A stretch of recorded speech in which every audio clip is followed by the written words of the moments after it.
दिल्ली में live murder की एक और हैरान कर देने वाली तस्वीर आई है। बाहरी दिल्ली में बाइक सवार हमलावर आया और गोलियों से भूनकर इस तरह फरार हो गया मानो कोई बच्चों का खेल हो।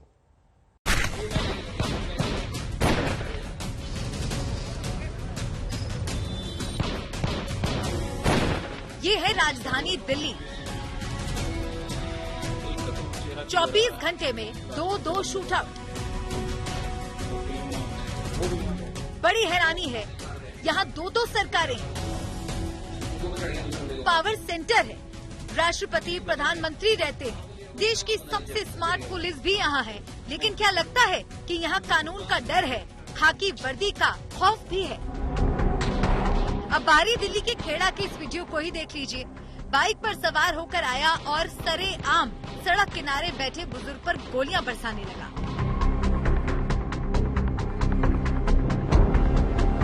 पहली ही गोली में बुजुर्ग शख्स गिर गया, लेकिन हमलावर की गोलियां नहीं रुकी। वो इस तरह फायरिंग करता रहा मानो सांसें बंद करने का इंतजार हो। 11 राउंड फायरिंग से खत्म होने वाले बुजुर्ग की पहचान ब्रह्म प्रकाश के तौर पर हुई है, जो बाहरी दिल्ली के गैंगस्टर कपिल उर्फ कल्लू के पिता थे। शनिवार दोपहर वो पीएनबी बैंक के पास बैठे थे, तभी दो बदमाश काल बनकर आए। बैठकर बीड़ी पी रहे थे, तभी बाइक पर दो लोग आए और उन्होंने यहाँ पर ताबड़तोड़ जो गोलियां वो चलाई। कई राउंड यहाँ पर फायरिंग की गई है, करीबन 12 राउंड के आसपास बताया गया जो फायरिंग हुई है और कई गोलियां इसको लगी है।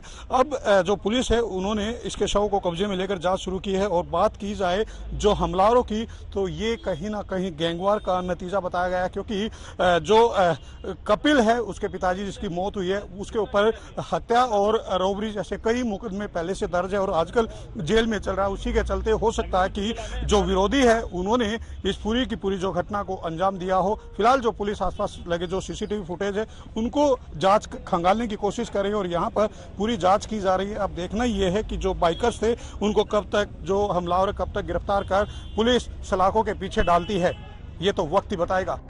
ब्रह्म प्रकाश ऑर्डिनेंस डिपो में काम करते थे। हमले के पीछे बेटे की रंजिश बताई जा रही है। मृतक का बेटा कपिल हत्या रंगदारी के मामले में जेल में है। सर, दो आदमी थे बाइक पे, एक बाइक पर दो आदमी थे। एक बाइक पर दो थे। तो सर कुछ पता लगता है कि क्या ब्रह्म प्रकाश जी की कोई रंजिश थी या क्या? रंजिश थी, खेती आदमी था जी, सारी आने वाले बीजेपी जाया करता और खेती गिरा करता और कोई इसके रंजिश वाला अभी पीछे आया था। पुलिस ने ब्रह्म प्रकाश का शव कब्जे में लेकर जांच शुरू कर दी है, लेकिन सीसीटीवी में वारदात कैद होने के बाद भी अब तक हमलावर पकड़ से बाहर है। राजेश खत्री, दिल्ली आज तक।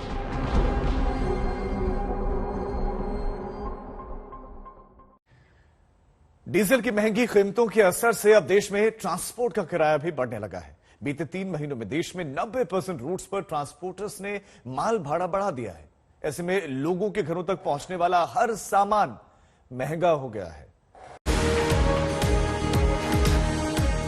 डीजल के दाम बढ़ने के असर से अब ट्रांसपोर्ट महंगा होने लगा है। बीते 3 महीनों से अलग अलग रूट्स पर माल भाड़े में बढ़ोतरी हुई है। इसके असर से लोगों को सामान भी ज्यादा दाम पर मिल रहा है, यानी कार बाइक चलाने के लिए महंगे पेट्रोल सीएनजी के साथ ही डीजल की बढ़ती कीमतों ने घर के बजट पर भी अटैक करना शुरू कर दिया है। रेटिंग एजेंसी क्रिसल रिसर्च के मुताबिक डीजल के दाम बढ़ने के बाद ट्रांसपोर्ट ने इसका बोझ सीधा ग्राहकों पर डालते हुए माल भाड़ा बढ़ाना शुरू कर दिया है। क्रिसल रिसर्च की रिपोर्ट में कहा गया है कि फरवरी में 72 रूट्स पर माल भाड़ा बढ़ाया गया था, वही मार्च में 81 रूट्स पर ट्रांसपोर्ट महंगा किया गया, जबकि अप्रैल में देश के कुल 159 ट्रांसपोर्ट रूट्स में से 143 यानी 90% पर माल भाड़ा बढ़ाया गया। हालांकि इस दौरान ट्रकों का संचालन स्थिर रहा। माल भाड़ा बढ़ने से क्रिसल रिसर्च का पैन इंडिया फ्रेट इंडेक्स अब तक के उच्चतम स्तर 129 पर पहुंच गया है। अक्टूबर 2020 के बेस स्तर से ये 29 अंक ज्यादा है। रिपोर्ट के मुताबिक माल भाड़े में बढ़ोतरी के बावजूद ट्रांसपोर्ट में फ्री कैश फ्लो में 200 आधार अंकों की कमी आई है।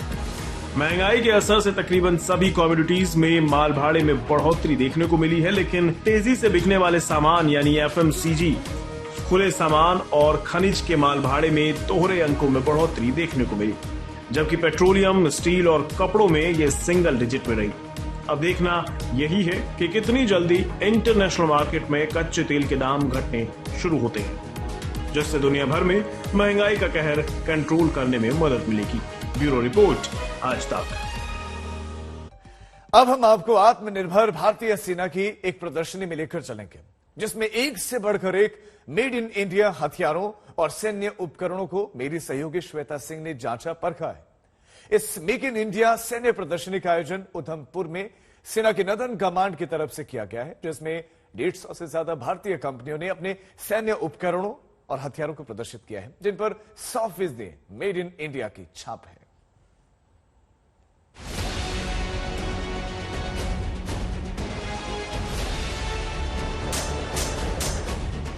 जैसे कि मैशियावेली ने द प्रिंस में बोला था कि कभी भी आप लड़ाई लगाएं तो आर्म्स और एम्युनिशन हमेशा आपका अपना होना चाहिए, किसी दूसरे देश पे भरोसा नहीं करना चाहिए। आपको पीछे दिखाई दे रहा होगा, रक्षा आत्मनिर्भरता पहली, दूसरा तकनीकी नवीनीकरण और तीसरा सैन्य अभियान की चुनौतियां। जिस चीज है वो आत्मनिर्भरता की तरफ जा रही है, तो आत्मनिर्भरता के ऊपर क्या क्या हमें करना चाहिए वो ये सेमिनार बता रहा है।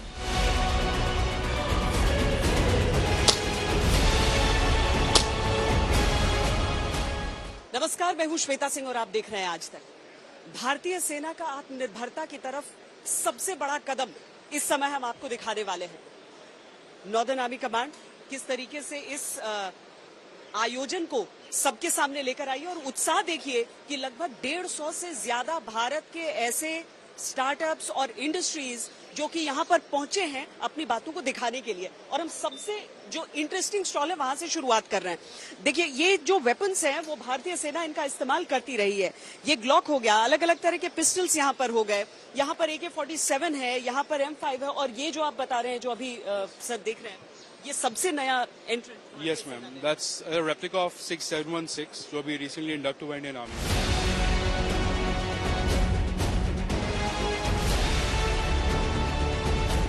कुछ इसी तरह की चीजें आपको हर जगह यहाँ पर, अगर मैं सबसे खास चीज पूछूं यहाँ की, this is the world's most advance AK-47 protection helmet with a 3 mm back face.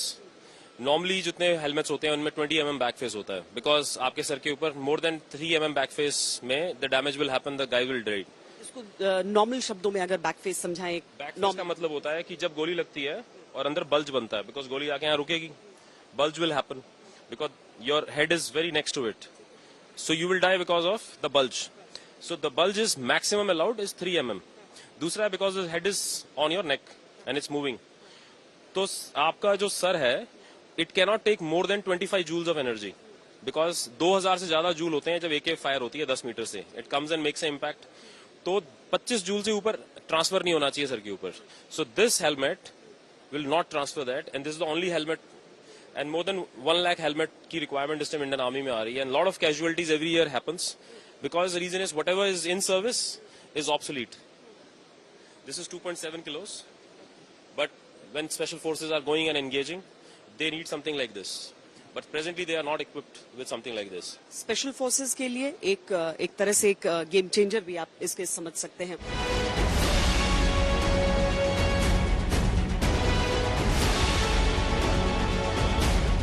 आत्मनिर्भरता किसी भी सशक्त सेना की सबसे बड़ी जरूरत होती है, और भारतीय सेना की ताकत जानते हैं वो ये कि जो सैनिक होते हैं उनके अपने आइडियाज भी बहुत होते हैं, और इसीलिए अगर आप यहाँ पर अलग अलग स्टॉल्स में जाएंगे तो आपको कई वेटरन्स भी मिलेंगे।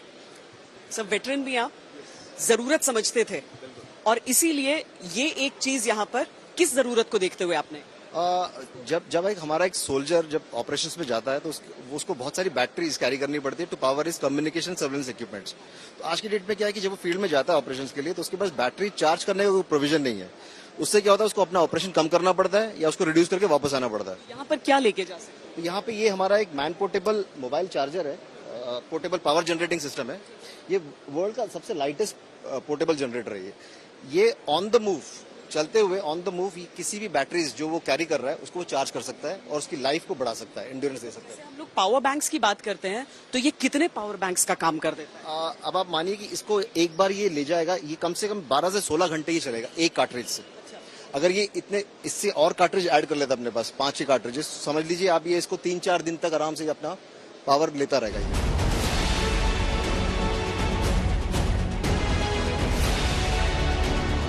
जैसे तकनीक विकसित हो रही है वैसे वैसे नए नए उपकरण आ रहे हैं, बैटरीज का इस्तेमाल होता है। बैटरी का सोल्यूशन कहाँ है, तो आपको पिछले स्टॉल पर दिखा, यहाँ पर कैसे वहीं पर बैठा हुआ एक सैनिक पता लगा सकता है कि क्या वहां पर कोई ऐसा तत्व तो नहीं है, कोई ऐसा मिलिटेंट तो छुपा हुआ नहीं है जिसे मार गिराना है। सर, सबसे बड़ी चीज, सबसे अलग चीज क्या शोकेस है? सबसे अलग चीज जो हम यहाँ पर शोकेस कर रहे हैं, एक तो हमने जो भी आर्मी को सप्लाई किया है long range observation device, which is an improvement on the current one which is already there. ये कम्प्लीटली इंडिजिनस है, टाटा का खुद बनाया हुआ है और इसमें कोई भी फॉरेन आत्मनिर्भर भारत का सर, इससे क्या होगा अगर सिंपली समझा सकें? This is basically a long range observation system. इससे हम 20 किलोमीटर डिटेक्शन कर रहे हैं अक्रॉस द बॉर्डर। सो ये आपका इंडो चाइना बॉर्डर पे डिप्लॉय होने वाला है probably in a month time. So long range की जो सर्वेलेंस एक्टिविटीज हमको करनी है एनिमी फ्रंट पे, नाइट और डे नाइट बोथ कंडीशन।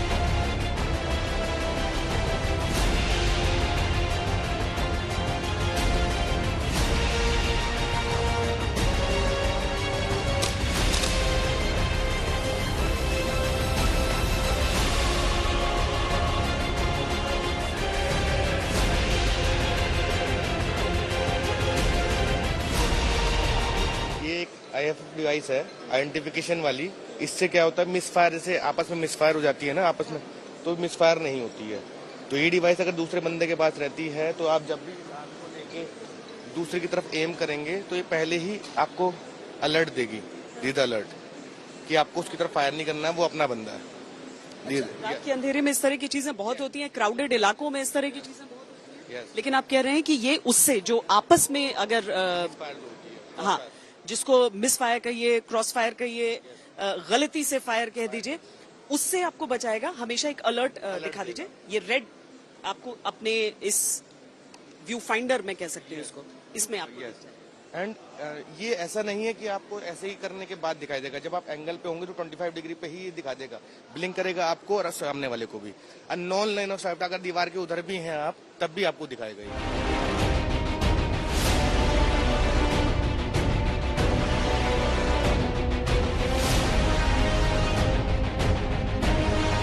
से बढ़कर एक उत्पाद आपको यहाँ पर देखने के लिए मिलेंगे और सबसे बड़ी चीज ये कि ये स्वदेशी है, स्वदेशी चीजें। अब देखिए कि किसी भी तरह की भूमि पर अगर लैंड करना हो, भारी भरकम हेलीकॉप्टर्स तो रहेंगे, लेकिन क्या एक पोर्टेबल हेलीपैड हो सकता है, ये सोच अपने आप में बहुत नायाब है।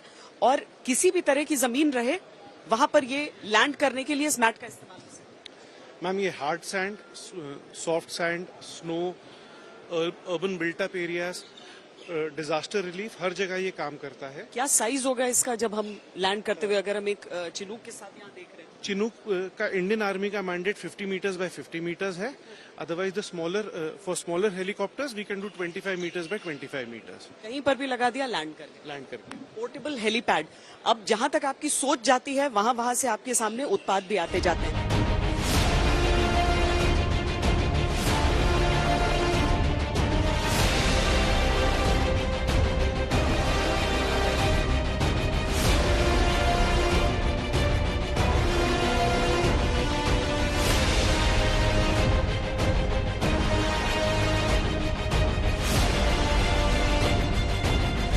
इसीलिए यहाँ पर जो हम देख रहे हैं, इसको समझिए किस चीज से प्रोटेक्शन है। ये ma'am basically we manufacture counter explosive devices. Counter explosive till now अभी तक हम लोग ये फॉरेन से, यूएस और यूके से ये प्रोडक्ट्स आया करती थी।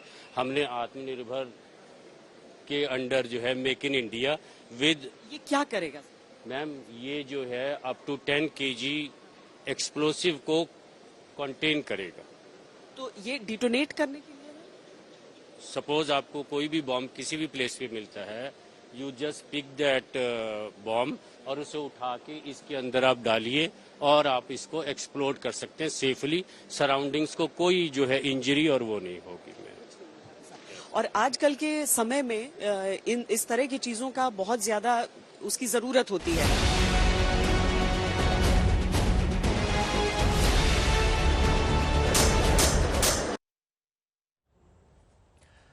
और अब हम आपको make in India army robot से मिलवाते हैं, जिनकी भारतीय सेना में भर्ती शुरू हो चुकी है।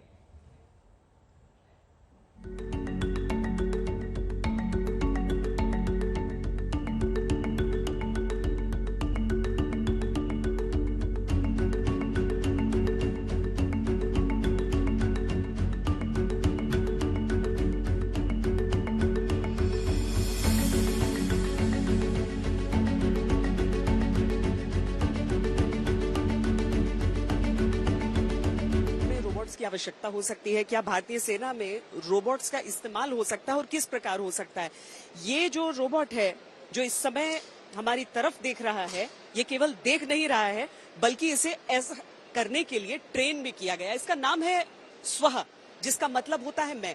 वो जो एक सूट पहने हुए हैं, अगर आप सब स्ट्रेट खड़े हो जाएं, ये एक होलो सूट कहलाता है और इसके जरिए जो चीजें वो करते हैं वो इसे उसी तरह की चीजें करने के लिए धीरे धीरे ट्रेन किया जाता है। बहुत सारे अवार्ड्स मिल चुके हैं आपको, भारतीय सेना की तरफ से भी अवार्ड मिला है और स्टार्टअप के तौर पर देश में भी।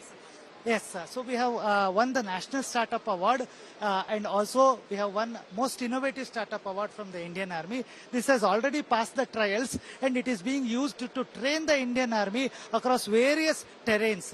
इंडियन आर्मी में एक रोबोट का क्या इस्तेमाल हो सकता है? इंडियन आर्मी में ऐसे रोबोट का बहुत सारा इस्तेमाल हो सकता है, जैसे मान लो माइन डिटेक्शन होगा या बॉम्ब डिस्पोजल होगा या हॉस्टेज रेस्क्यू में it can first go into the room and it can take a lot of the fire, क्योंकि ह्यूमंस का we can actually save a lot of lives.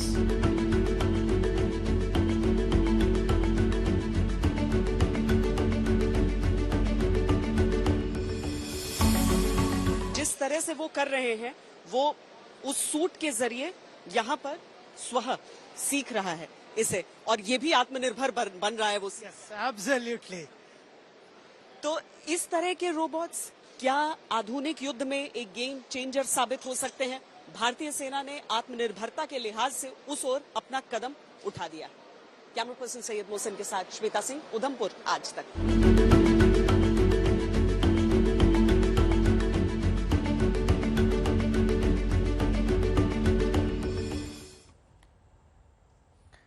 Make in India हथियारों और सैन्य उपकरणों की यह प्रदर्शनी भारतीय सेना के उत्तरी कमान ने आयोजित की है, जिसके प्रमुख लेफ्टिनेंट जनरल उपेंद्र द्विवेदी से आज तक ने खास बातचीत की है और भारतीय सेना में आत्मनिर्भर भारत की जरूरत और सीमा पर दुश्मन देशों की हरकत पर उनकी राय जानी है।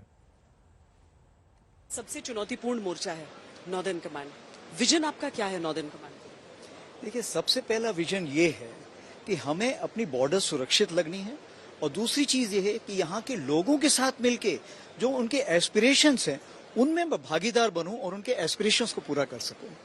सर, यहाँ पर ये बहुत एंथुजियास्टिक रिस्पांस दिख रहा है, देश भर से आए हैं मैन्युफैक्चरर और समझ नहीं आता किस चीज को हाईलाइट करें किसको नहीं, और उसमें वेटरन्स के दिमाग भी साथ में लगे हुए हैं। ये मेक इन इंडिया की एक क्रांति के तौर पर। जी, मैं तो बहुत ही खुश हूँ उस मेक इन इंडिया से। जैसे कि मैशियावेली ने द प्रिंस में बोला था कि कभी भी आप लड़ाई लगाएं तो आर्म्स और एम्युनिशन हमेशा आपका अपना होना चाहिए, किसी दूसरे देश पे भरोसा नहीं करना चाहिए। तो सबसे बड़ी खुशी की बात यह है कि हमारे देश के लोग बाहर आए हैं, हमारे साथ मिलजुल के आत्मनिर्भरता को एक बढ़ावा देना चाहते हैं और यकीन दिलाना चाहते हैं हमको कि कल अगर हम लड़ाई में जाएंगे तो हमें सारी चीज भारतीय प्रोवाइड होगी। 2.5 मोर्चों की बात हम हमेशा करते हैं, लेकिन मैं उस आधे मोर्चे की बात करती हूँ जिसको टैकल तो बहुत अच्छे से किया जा रहा है, लेकिन क्या आज की तारीख में आप ये कह सकते हैं कि जो लोकल्स हैं वो कम आतंक की तरफ जा रहे हैं, वो उस नैरेटिव में नहीं फंस रहे हैं, ज्यादा से ज्यादा मुख्य धारा में आना चाहिए? देखिए, इसको हम बोलते हैं होल ऑफ नेशन अप्रोच, यानी कि इसमें जिस तरह से आर्मी इन्वॉल्व है उसी प्रकार से हमारे जो बाकी लोग हैं, चाहे वो सरकार हो, चाहे वो सिविलियन ब्यूरोक्रेट्स हों, चाहे वो एनजीओज हों या पॉपुलेशन खुद, जब तक आम जनता जो चाहेगी फाइनली वही होगा। एंड मैं ये पूरे फक्र के साथ, विश्वास के साथ कह सकता हूं कि आम जनता जो आज चाहती है वो अमन चाहती है, शांति चाहती है, उन्नति चाहती है। लॉन्च पैड्स पे बैठे आतंकी तो वो नहीं चाहते हैं। आपने बिल्कुल सही फरमाया कि जो बैठे हुए हैं आतंकवादी वो ये नहीं चाहते हैं, और इसीलिए मैंने पिछली बार भी बोला है कि अगर वो यहाँ आने की कोशिश करेंगे तो उनके लिए कफन और कब्र दोनों तैयार हैं। Thank you so much. Thank you. MNREGA घोटाले में ईडी ने झारखंड की खनन सचिव पूजा सिंघल के करीबियों के ठिकानों पर छापे मारे तो करप्शन के काले साम्राज्य का पता चला। पूजा सिंघल के सीए सुमन कुमार की गिरफ्तारी के बाद भ्रष्टाचार के इस मामले में अभी कई और चेहरे सामने आने की उम्मीद है।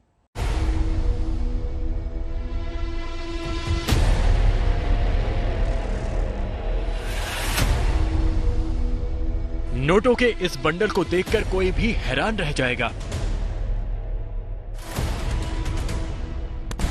एक साथ इतने नोटों की गठियां देखकर किसी की भी आंखें चौधियां जाएंगी। एक साथ इतने नोट, इतना कैश, जिसने भी देखा वो एक तरफा तो भौचक्का रह गया। नोट इतने ज्यादा थे कि इन्हें गिनने के लिए 3-3 मशीनें लानी पड़ी। मशीन नोट गिन रही और अतः कमाई का हिसाब करती रही। नोटों को गिनने का सिलसिला शुरू हुआ तो पूरी तसल्ली के साथ रुपयों की गिनती हुई। अंत में गिनती का आंकड़ा 19 करोड़ 31 लाख पर जाकर रुका।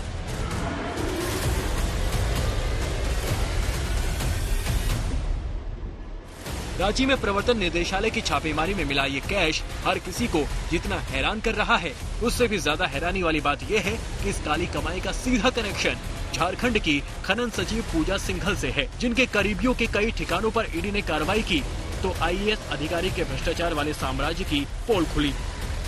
झारखंड में हुए मनरेगा और अवैध खनन घोटाले में ईडी ने ये छापेमारी शुक्रवार को शुरू की। झारखंड, बिहार, हरियाणा, राजस्थान, पश्चिम बंगाल और महाराष्ट्र में एक साथ जांच एजेंसियों का छापा पड़ा। छापेमारी में करोड़ों के नोट और करोड़ों की चल अचल संपत्ति का पता चला। अकेले पूजा सिंघल के सीए सुमन के घर से 17.4 करोड़ रुपए कैश मिला। सीए के घर से भारी कैश बरामद होने के बाद सीआरपीएफ जवानों की तैनाती की गई।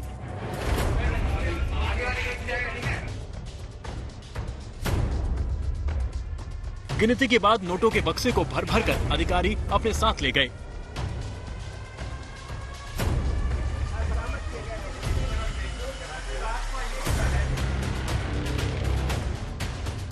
आधिकारिक सोर्स हैं ईडी के, उनके द्वारा उनकी बातों को अगर माना जाए तो 19 करोड़ 30 लाख रुपए जो है उसकी बरामदगी की बात आ रही है। और देखिए कई मशीन जो है, लगभग 4 मशीन नोट गिनने के लगाए गए थे। तीन मशीन जो है वो फिलहाल यहाँ दिख रही है और इसको वापस जो है अब ले जाया जा रहा है।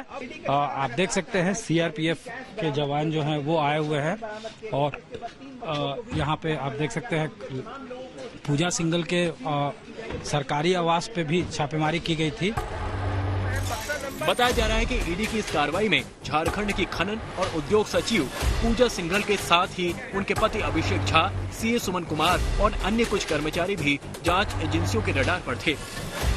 शुक्रवार को पूरे दिन छापेमारी चलती रही, देर रात तक ये सिलसिला चला। पूजा सिंघल के जो हस्बैंड हैं उनके भी ठिकानों पे छापेमारी हो रही है। अभिषेक झा जो हैं वो पल्स हॉस्पिटल है उनका। पूरे मामले में सबसे अहम जानकारी ये मिली है कि पूजा सिंघल और उनके पति के खिलाफ जारी ठिकाने में करीब 150 करोड़ के निवेश के कागजात बरामद हुए हैं। खबरों के मुताबिक रांची के अलावा कई महानगरों में संपत्ति का पता चला है। कई फ्लैट्स में निवेश के सबूत मिले हैं। हालांकि ईडी से अब तक इनकी आधिकारिक पुष्टि का इंतजार है। आईएएस पूजा सिंघल के सीए के घर से ये कैश बरामद हुआ है। रांची में पूजा सिंघल के पति के पल्स हॉस्पिटल पर भी ईडी की टीम ने छापा मारा, जिसके बाद यहां काफी देर तक हंगामा होता रहा। ये हॉस्पिटल पूजा सिंघल के परिवार वाले चलाते हैं। पूजा सिंघल के पति मूल रूप से बिहार के रहने वाले हैं। यही वजह है कि ईडी की एक टीम जांच के लिए मुजफ्फरपुर भी पहुंची है। मनरेगा से जुड़ा ये घोटाला साल 2007 से 2010 के बीच का है। वित्तीय गड़बड़ियों के आरोपों के बाद से ही आईएएस पूजा सिंघल जांच के दायरे में है। अब ईडी के एक्शन के बाद घोटाले के एक एक तार खुल रहे हैं और आईएएस अधिकारी की अकूत कमाई का सच सामने आ रहा है। मुंबई से दिव्येश सिंह, दिल्ली से मुनीश पांडे के साथ सत्यजीत कुमार, रांची, आज तक। अमेरिका, चीन और एशिया और यूरोप के कई देशों में कोरोना की चौथी लहर ने कहर बरपाया हुआ है। अब एक नई स्टडी में दावा किया गया है कि भारत में डेल्टा या फिर किसी नए स्ट्रेन की वजह से चौथी खतरनाक लहर अगले कुछ ही महीनों में प्रकोप में ला सकती है। और इसके साथ ही एक स्टडी में यह दावा किया गया है कि कोरोना सतह के बजाय हवा से 1000 गुना ज्यादा फैलता है।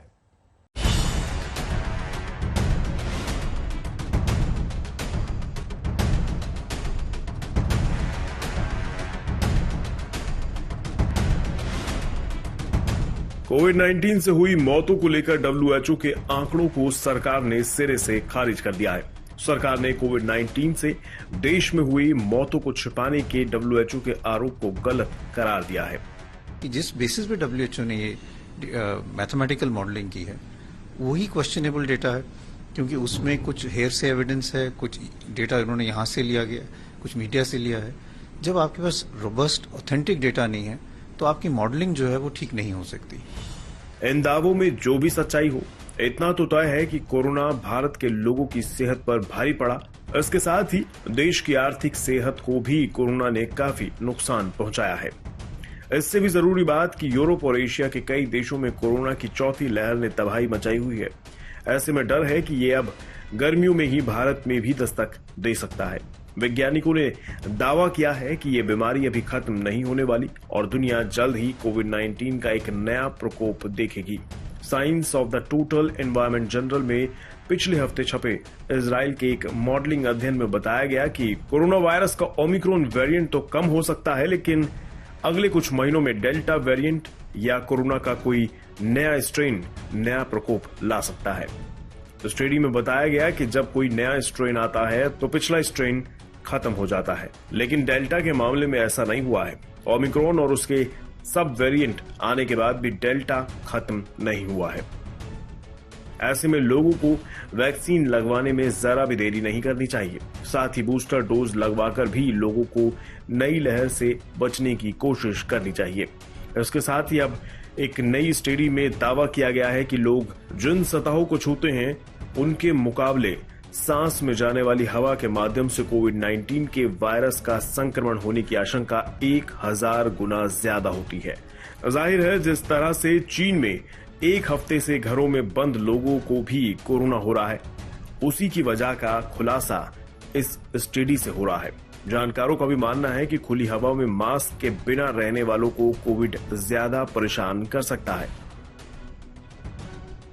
कोरोना वायरस की बात करें तो ये डायमीटर में 0.12 माइक्रोन जितने होते हैं, यानी बेहद छोटे होते हैं।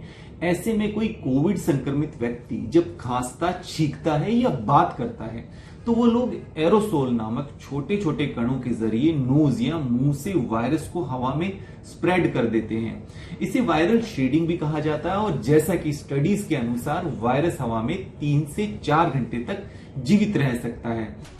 कुछ ऐसे ही मामले कोविड की पहली और दूसरी लहर के दौरान भारत में भी सामने आए थे। इनमें घर में बंद रहने वाले लोगों को भी कोरोना संक्रमण हो गया था। ब्यूरो रिपोर्ट, आज तक।